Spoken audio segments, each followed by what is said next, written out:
Hello guys, good morning. Welcome back to my channel. আশা করছি তোমরা সকলে খুব ভালো আছো, সুস্থ আছো। আমরাও খুব ভালো আছি।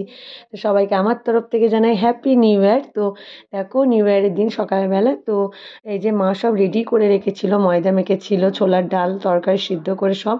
তো এখানে দিদি আর আমি মিলে বসে দুজন মিলে করছিলাম। তো মা তো করে দেয়ই সারা। তো আমি মাকে বললাম যে যাও তুমি একটু সরো, অন্য কিছু করো, আমি আর দিদি মিলে দুজন মিলে করি। তারপরে এই বেলা 10টা সাড়ে 10টা না 11টার মতো বাজে, ওর বাবা একটু ছেলেকে ঘুরতে নিয়ে গেছিলো। তো আমাদের বাড়ি থেকে 10-15 মিনিট দূরেই একটু এরকম জায়গা আছে। তো নদী পার হয়ে আর একটা গ্রাম পড়ে, আর চারিদিকে সর্ষে ক্ষেত। তো এত বাড়িতে উৎপাত করছিল 3টে বাচ্চা, তো বললাম একটু একজনকে সাইড করে নিয়ে যাও। তো আমার ছেলেই বেশি দুষ্টামি করে যেহেতু, তার জন্য আমার ছেলেকেই সরিয়ে নিয়ে গেল। তো এত সুন্দর জায়গাটা, আমার ছেলে এত আনন্দ পেয়েছে বলার কথা না, কারণ নৌকো টোকে কোনোদিন দেখিনি আর ওঠেও নি। ওর বাবা চড়িয়েছে, খুব সুন্দর এগুলো ক্ষেত্রে দেখেছে, খুব আনন্দ পেয়েছে। আর ওদিকে মা বা আমি দিদি মিলে সব দুপুরে রান্নার গোছগাছ করছিলাম। আসলে নিউ ইয়ারের দিন বুঝতেই পারছো, আর এই 4টে দিন তো মামা বাড়ি বিয়ে বাড়িতেই খাওয়া দাওয়া হয়েছে। তো নিউ ইয়ারের দিন বাড়িতে একটু খাওয়া দাওয়া করবো, আর কালকেই তো চলে যাব, আর আজকের দিনটায় আছি। আর এখানে দেখো ছেলে সেই দুষ্টামি করছে, বাড়ি এসে গেছিলো, তো এসে স্নান টান করিয়ে দিয়েছি ভালো করে। তো এখন দিদির ছেলেরা ঘরে আছে, ওই জন্য তোমরা দেখতে পাচ্ছ না।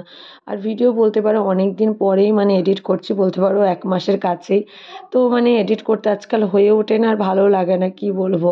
তো যাই হোক, করলাম, আজকে শেয়ার করছি তোমাদের সাথে। তো বেশি বড় না, ভিডিওটা ছোটোখাটোই করছি। আসলে বেশি বড় হয়ে গেলে তোমাদেরও ভালো লাগবে না দেখতে, ওই জন্য ছোট করে করে দিচ্ছি ভাগে ভাগে, ঠিক আছে। তো ভিডিও করা আছে, এডিট করার জন্যই ভিডিও দেওয়া হয় না। তো তারপর দেখো ছাদে উঠে গেছি আমরা আজকে। শখ করে সবাই ছাদে খাবারগুলো তুলে আনা হয়েছে, কলা পাতায় খাও বলে, অনেক বছর পর সবাই কলা পাতা করে খাচ্ছি। তো এখানে পেঁয়াজ কলি আলু ভাজা হয়েছিল, মাংস, স্যালাড, পাঁপড় আর মিক্স তরকারি হয়েছিল। তো আমার ছেলেকে ঘুম পাড়িয়ে দিয়ে এসেছি দোতলার ঘরে, যাতে উঠে গেলে বাই চান্স শুনতে পায়। তো ছাদে অনেক দিন পর আনন্দ করে সবাই মিলে খেয়েছে। আরও সরি, এই যে চিংড়ি মাছের মালাইকারি হয়েছিল এখানে, গলদা চিংড়ি। তো দিদি রান্না করেছে মাটনটা, চিংড়ি মাছটা। তারপরে দেখো আর কিচ্ছু করা হয়নি আগের দিন।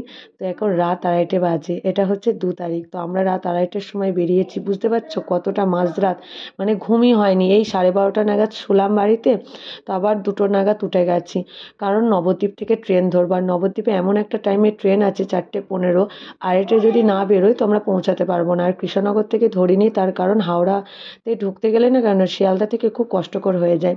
তার জন্যে নবদ্বীপ হয়ে যাচ্ছি, যাতে আমাদের হাওড়ার মধ্যেই ঢুকে যায়। আর যেহেতু ওর বাবার ডিউটিও আছে গিয়ে দুপুরে, আর বাড়ি থেকে মা গাড়িটা করে দিয়েছিল বলেই ভালো হয়েছিল, জানো তো, কোনো কষ্ট নেই। কিন্তু বীভৎস ঠান্ডা, মানে কী যে ঠান্ডা বলার কথা না, এতটা ঠান্ডা মামার ছেলের বিয়ের মধ্যেও পাইনি। তো এত ঠান্ডা, এই নিউ ইয়ারের আগের দিন থেকেই দেখছি ঠান্ডাটা পড়েছে খুবই। তো আমরা গাড়িতে সব বসেছিলাম, আর বর এই যে নেমে টিকিট কাটতে গেছিলো। তো এরকম কোনো দিন বার হয়নি মাঝরাত। আর ছেলেকে একটু চায়ের সাথে বিস্কুট ডুবিয়ে খাওয়াচ্ছিলাম, তো ও ঘুমিয়েই যাবে, আর চোখে আর পারছে না, কী যে অবস্থা, জাস্ট ও ঘুমাচ্ছিল, ওকে ব্ল্যাঙ্কেটটা শুদ্ধ নিয়ে জড়িয়ে উঠে গেছিলাম। তো ব্ল্যাঙ্কেটটা যে মা ফোন করে বললো যে আর নিয়ে আসতে হবে না, গাড়িতে ট্রেনে নিয়ে যাওয়ার, বাবা তোলাতে এসেছিলো। আজকেই আবার দিদিরাও চলে যাবে, রাতে ট্রেন আছে ওদের 8টার সময়, বাবা দুবার আসবে আজকে দিদিদের এই নবদ্বীপে তোলাতে। তো দেখো এখানে খড়গপুর ঢুকে গেছি, তো নামবো। আর কোনো রাস্তায় ভিডিও করতে পারিনি, আসলে সারাটা রাস্তা আমরা ঘুমাতে ঘুমাতেই 3জন এসেছি, চোখ খুলতে পারছিলাম না। তো এখন এই 11:30 মতো বাজে, খড়গপুর ঢুকে গেছি, এবার নামবো আমরা। তো আমাদের এখানেও টোটো বলা আছে, ওই বাড়ি থেকে তো জানো তোমরা 5-10 মিনিটের ব্যাপার আমার ঘর। তো আর শরীরে দিচ্ছে না, তবু আমি ভাবছি আমরা তো যাই হোক দুপুরে রেস্ট নেব, তো ওর বাবা তো ডিউটি যাবে, কি করে পারবে, সেটাই ভাবছি। তো মা তরকারি টরকারি সব পাঠিয়ে দিয়েছে, গিয়ে শুধু একটু ভাত করবো, ব্যাস, তাহলেই হয়ে যাবে। দেখো চোখ মুখের অবস্থাতে একটু কেমন যেন লাগছে, আসলে সেই মাঝরাত থেকে আসা। আসলে আমাদের বাড়িটা না খুবই কষ্টকর, 8-10 ঘন্টার ব্যাপার। তো তো যাই হোক, চলো এবার বাড়ি যাই। এই কদিন তো খুবই আনন্দ করে কাটালাম। তো বাড়ির ভিডিওগুলো আর তোলা হয়নি, কান্নাকাটি এত রাতেও, তবু কান্নাকাটি তো হবেই, দিদিদেরকে ছাড়া, দিদিরাও আজকে চলে যাবে, মা বাবাও একা হয়ে যাবে পুরোটাই। এত ভর্তি বাড়ি ছিল। তারপরে কিচ্ছু শ্যুট করিনি। এই যে সন্ধ্যাবেলায় দিদির বানানো কেকটা এনেছে, আর বাড়ি থেকে এই যে কিনে এনেছে আমার বর গজা, ওখানকার গজা এত ভালোবাসে। তো চলো আজকের ভিডিওটা এই পর্যন্তই রাখছি, ছোটোখাটো। তো ভালো লাগলে প্লিজ লাইক করে দিও, নতুন কেউ চ্যানেল থাকলে সাবস্ক্রাইব করে দিও। টাটা, বাই বাই, সবাই ভালো থেকো, আবার নেক্সট ভিডিওতে দেখা হচ্ছে।